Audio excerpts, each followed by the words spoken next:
Welcome to the Man Up Podcast, where stories of faith, resilience, and impact come alive.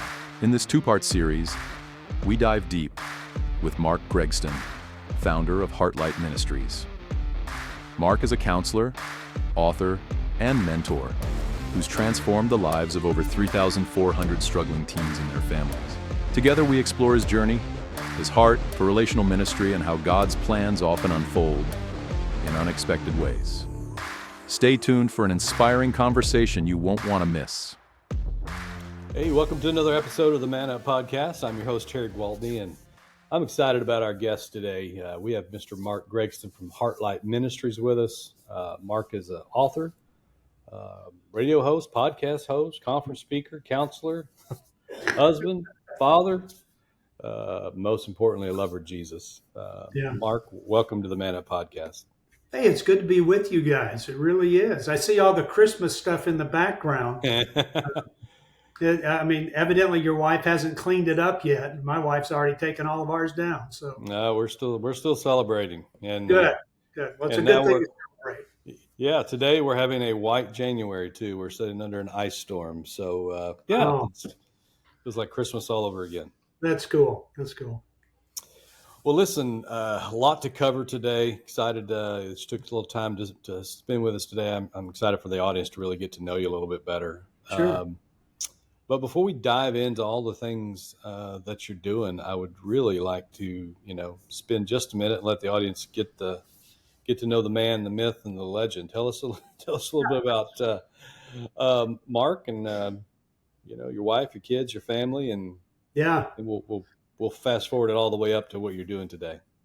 Well, my wife and I have dated. We dated since the 9th grade. Our first date was a Led Zeppelin concert back in 1970, and we've been married 50 years this year. We've got 2 kids and 4 grandkids, one of which just got married 2 days ago, and so. Family for me is strong and probably my number one priority of how I spend my life. We started doing ministry stuff by working with a group called Young Life. It's just an organization that reaches out to kids. And I swam at the University of Arkansas and then went to Oklahoma State and then came back to Tulsa University. And when I was at Tulsa, somebody came up and said, "Do you want to lead a Young Life Club?" And I said, "Well, sure." And we did. And the third week we were there, meeting with all these kids, a man came up to me and said, "I'm struggling with my son. What do I do?" I'm 19 years old. I'm going, wow. I have no idea. And so I said, "Why don't you let him come live with me?" And that's really how it started. And so I did that. I worked for a church for 7 years and was at a Christian sports camp in Branson, Missouri for 7 years. But all during that time, we were having kids live with us in some way. And so left that 36 years ago and came to Texas where I was born and started a place called Heartlight. It's a residential counseling center for kids that are struggling, and parents place their kids here with us. And we spend our time helping the parents as well as helping the child get to a better place where they can function at home.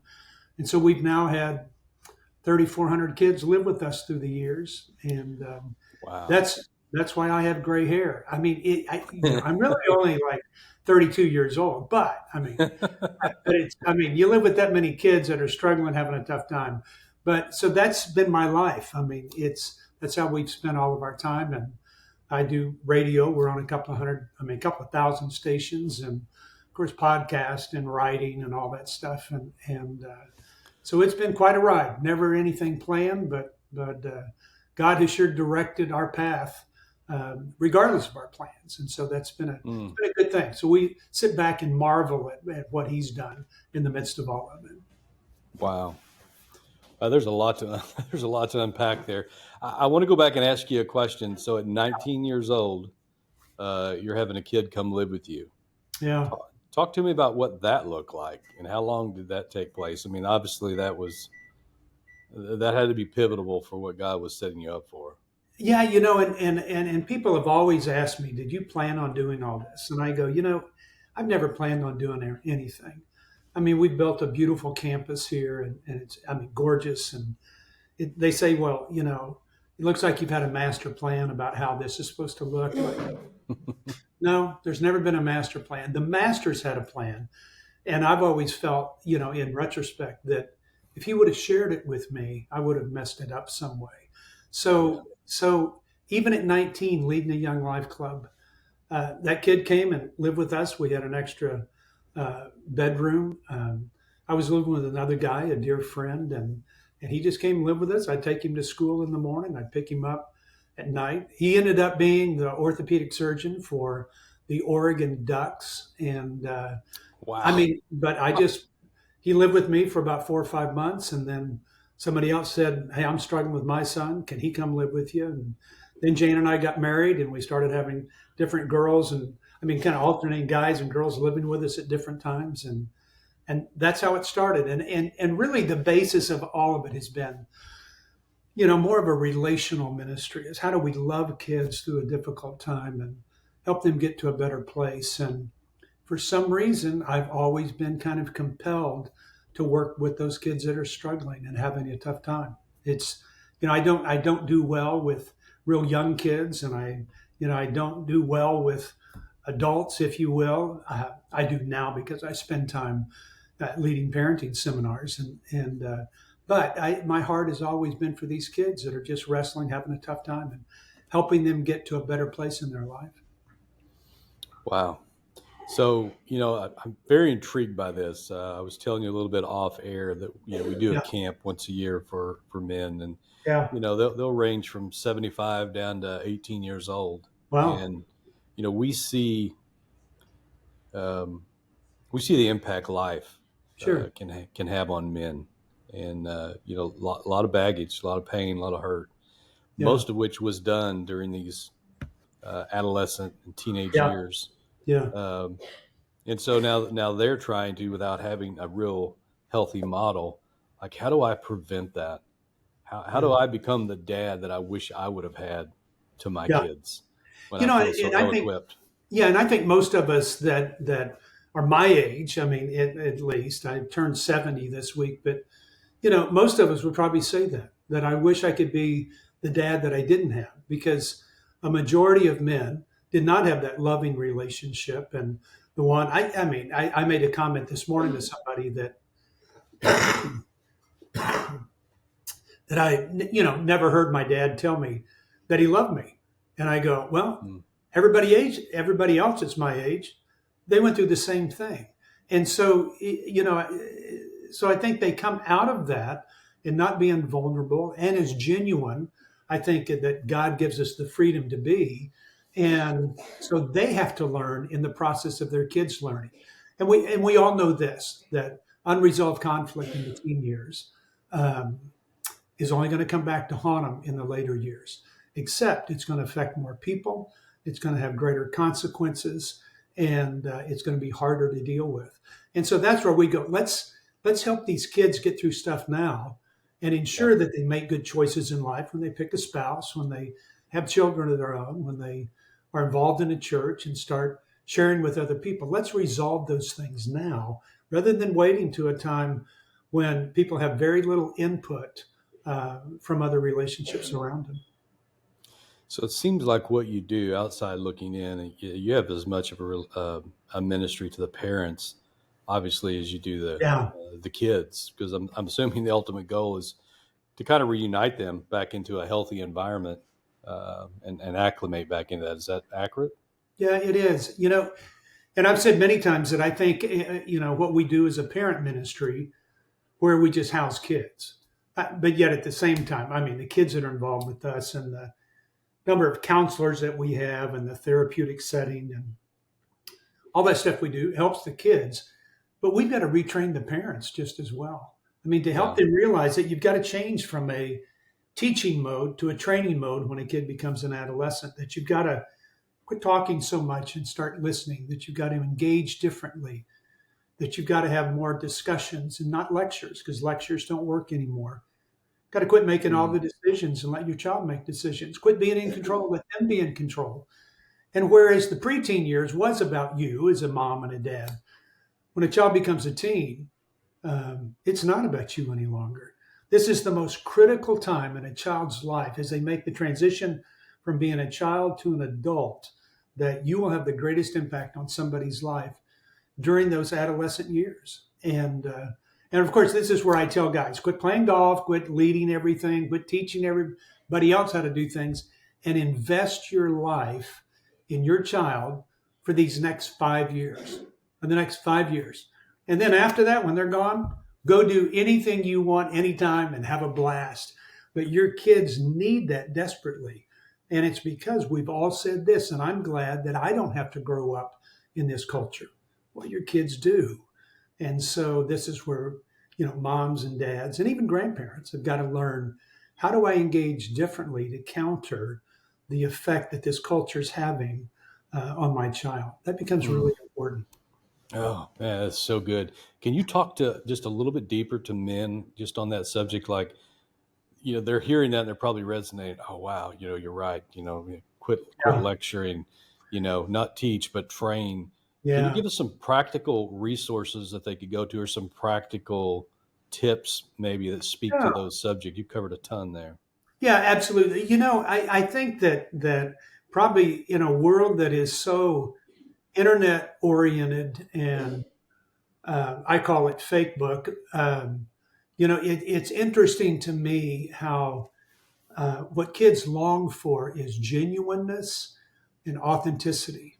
And it's something they're dying to see because they don't see it anywhere else.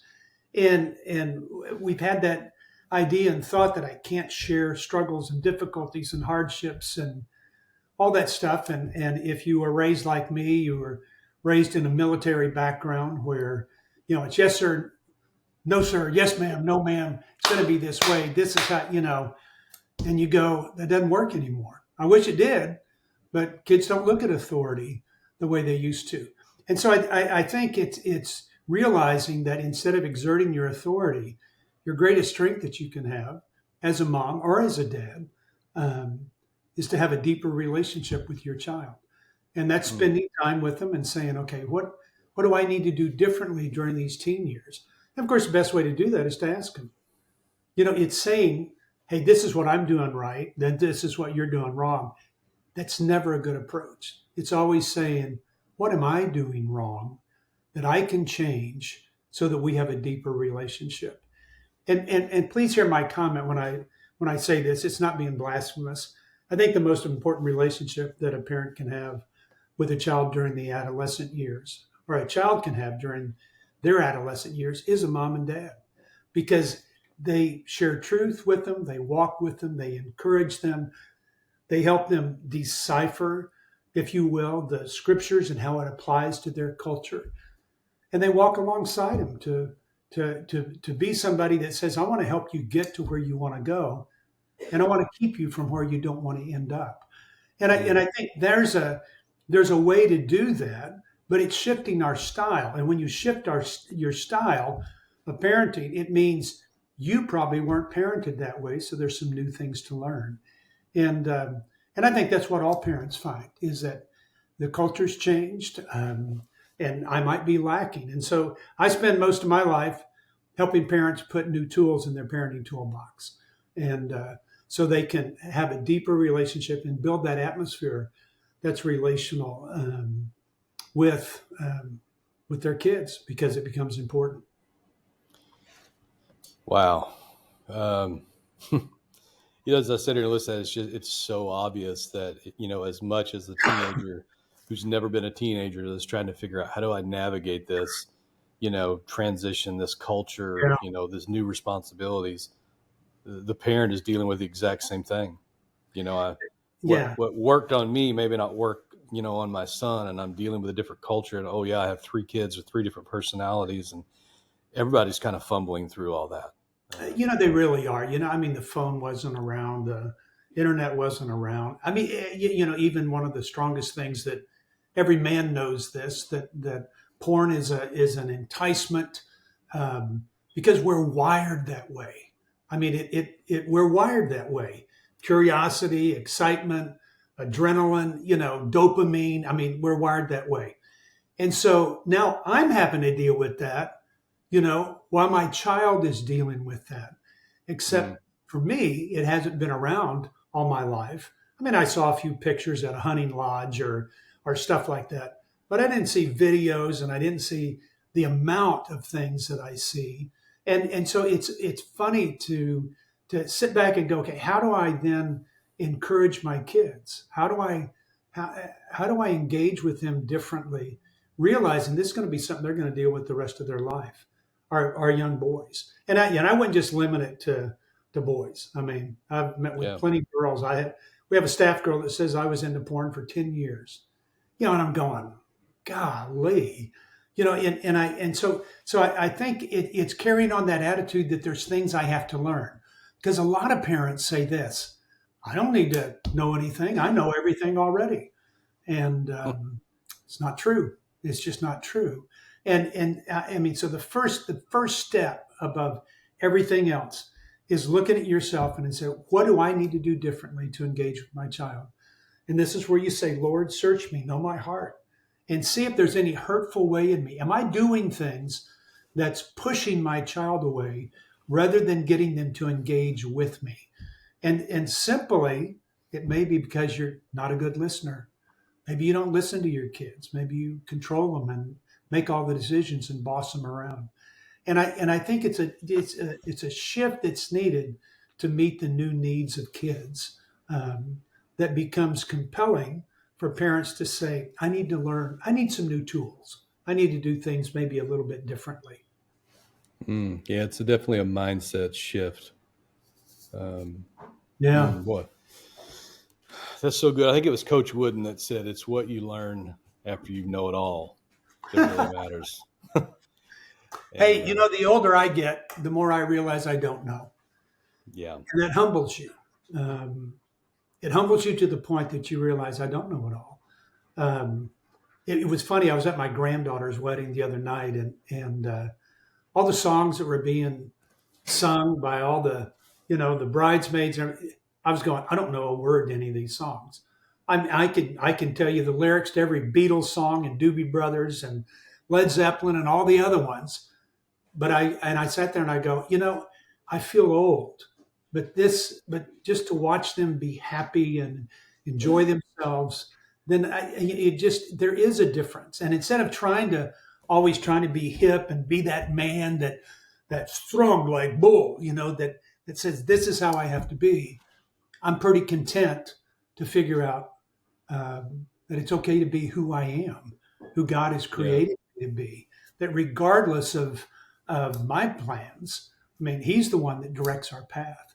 Regardless of what I want, He always gets what He wants. Those kind of things, that I can be comfortable in my own skin, that I don't have to strive to be, compared to everybody else. And this is where Facebook comes into play, and where you're always comparing.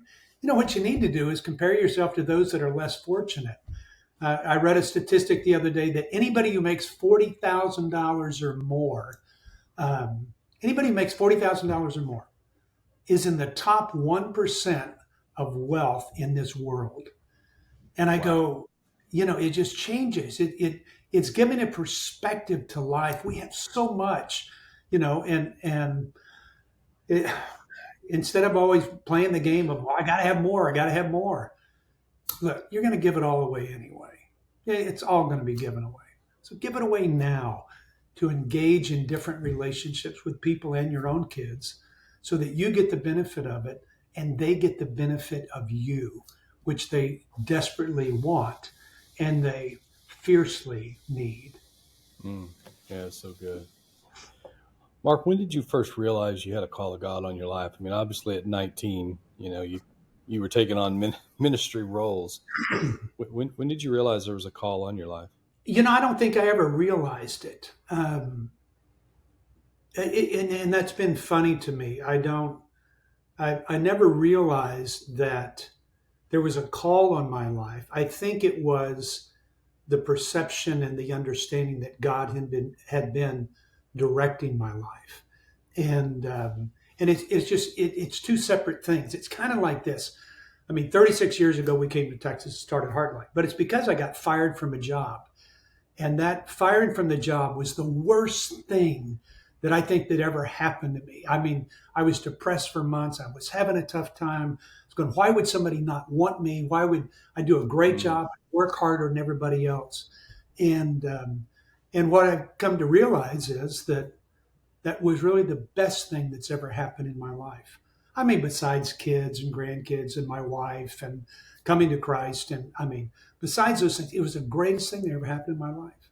And so in the midst of it, it's what I believe is that everything that comes to us has first passed through the hands of God, and whatever gets to us is there to transform us more into His image. Whatever my wife and I go through, everything we go through has first passed through the hands of God. I mean, I don't understand that all the time. There's things that I go, I don't understand it. But there's a scripture that says, for now we see in a mirror dimly, and then we'll understand one day. But I've given up trying to understand everything. And so even in a call of God, I go, I don't know whether it was a call. I just felt like I needed to help people and pray that God would help me do that. And I mean, I became a Christian at a Beach Boys concert, and it was funny. There was a guy named Dave Wilkerson that came out at the halfway point of a Beach Boys concert and preached. I came down like all the Billy Graham events and came down. He grabbed my hand, led me to the Lord, and so then I went back up and listened to the second half of the concert by the Beach Boys. And so it's interesting. I saw the Beatles when I was 9. I came to Christ at a Beach Boys concert. My wife and I, our first date was a Led Zeppelin concert. And now I speak at Bill Gothard event. I mean, God has a sense of humor, doesn't he? Yeah. Bill Gaither events, not Bill Gothard events. And I mean, it is. It's funny. I mean, it's hilarious. And I go, who would have planned that? I mean, and sometimes I think this is what happens. We get so immersed in our own plans that we forget about following the path that God is laying right before us. And so we just get consumed. This is what I need to do. I need to do. I need to do. And it's not like, and then there's times I've got to wake God up to listen to me. When really what's happening in life is that God is using everything around us to get our attention and to show us the way and go this way, go this way. And yet I think what gets in the way of maybe that calling that you ask about or that vision that God has given us for something is that sometimes it's our plans. And, we just do things. Somebody goes, do you have that plan? No, I don't have a plan. We're going to get some things accomplished. And I'm big on accomplishing things, but I'm not big on coming up with all these, and I fail at half the stuff I do, but I do twice as much as most people do. And so I'm always thinking, how do we meet the needs of people? How do I meet the needs of my family? How do I, and in the process of those two things, I'm serving God in the best way possible because I'm honoring what He has placed before me. And I love the simplicity of how you boil that down. I mean, find a need and meet it, find a hurt and heal it. It doesn't have to be overly complicated. And then God just kind of shows up. That's refreshing. I think it ought to be encouraging for some of our listeners today, who's looking for, I need that dream in the middle of the night, or I need that audible voice. Yeah. And maybe you just need to do what's been put in front of you, and you look in the mirror and see how you're gifted, and what are people coming to ask you for help for all the time? What are you good at naturally? Just begin to explore some of that stuff and utilize some of the gifts that God's already given you. Well, and I think that there's a piece here that, somewhere, I don't know whether, I'm not anti-church by any means. I worked for a wonderful church for 7 years as a youth pastor and have been around that block a number of times.